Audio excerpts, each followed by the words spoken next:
Monsieur le ministre du Commerce et de l'Industrie, Monsieur le ministre sortant,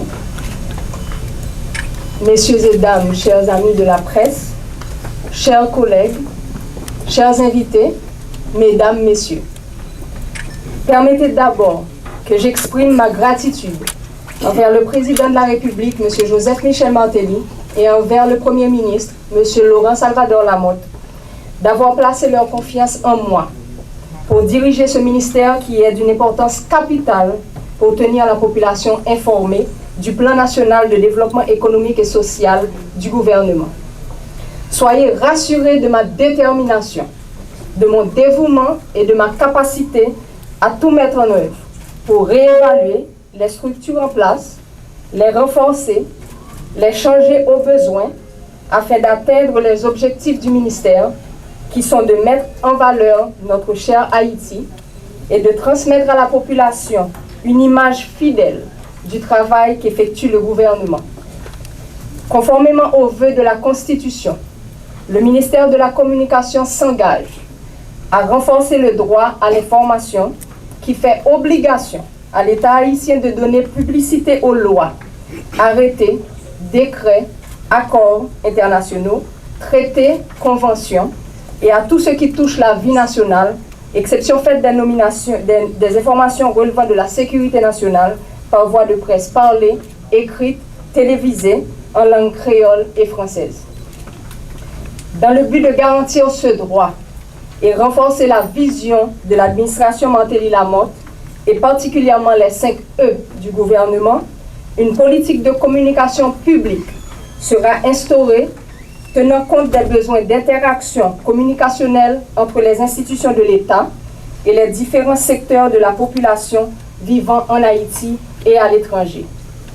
Le ministère de la Communication, pilier central du gouvernement pour la transmission d'informations à travers le pays et à l'échelle internationale, a connu un ralentissement dans ses actions, ce qui l'a empêché de remplir pleinement sa mission, qui est de relayer toutes les actions du gouvernement pour la concrétisation des 3 I du ministère: informer, influencer et intégrer. Dans le but de corriger et redresser cette situation, nous allons utiliser tous les outils modernes que nous offrent les nouvelles technologies de l'information et de la communication pour redynamiser ce ministère, le propulser à la dimension des institutions de communication à standard international et le permettre ainsi de jouer son rôle avant-gardiste dans la promotion de la vision, des politiques, des programmes, des services, des initiatives et des actions du gouvernement. La communication est le meilleur outil de toute société visant la stabilité, le changement, le développement et surtout la démocratie. Appuyons-nous tous sur une des principales visions du président de la République, qui est le renforcement institutionnel et sa volonté manifeste de rallier tous les acteurs du gouvernement dans un but commun: sauver Haïti, sauver la dignité haïtienne. Soyez aussi rassurés que le ministère de la Communication sera désormais proactif, présente et travaillera avec les médias locaux et internationaux pour une gestion professionnelle et efficace de l'information, pour une transmission saine et régulière des actions gouvernementales dans le respect des règles d'éthique professionnelle et de la fierté de l'intégrité nationale.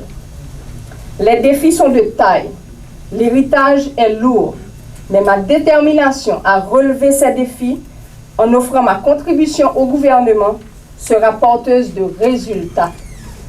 Les actions gouvernementales qui se multiplient à travers le territoire national et à l'échelle internationale seront désormais projetées à l'avant-scène pour éviter une perception d'action isolée sans effet productif. Pour atteindre notre objectif, nous procéderons à la mise en place d'un système de communication qui mettra en réseau des cellules de communication au sein de l'État et qui donnera accès aux travailleurs de la presse nationale et internationale à un portail d'information et à nos bureaux de communication.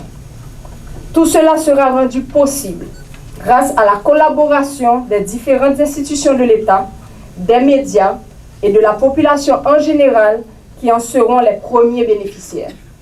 C'est au prix du travail ardu que nous arriverons à relever au fur et à mesure un état de droit et un redressement de nos valeurs en tant que peuple. Pour être connu, il faut se faire connaître. Il faut partager l'information valablement. Chers collègues, chers amis de la presse, la tâche qui nous attend est énorme, mais nous ferons ensemble les ajustements et compromis nécessaires pour combler les attentes de la population. Mettons en pratique notre devise, l'union fait la force. Soyons forts et efficaces, mettons-nous résolument au travail dans un esprit d'ouverture et de respect sous l'égide de la compréhension mutuelle. Une victoire pour Haïti sera une victoire pour le peuple. Merci.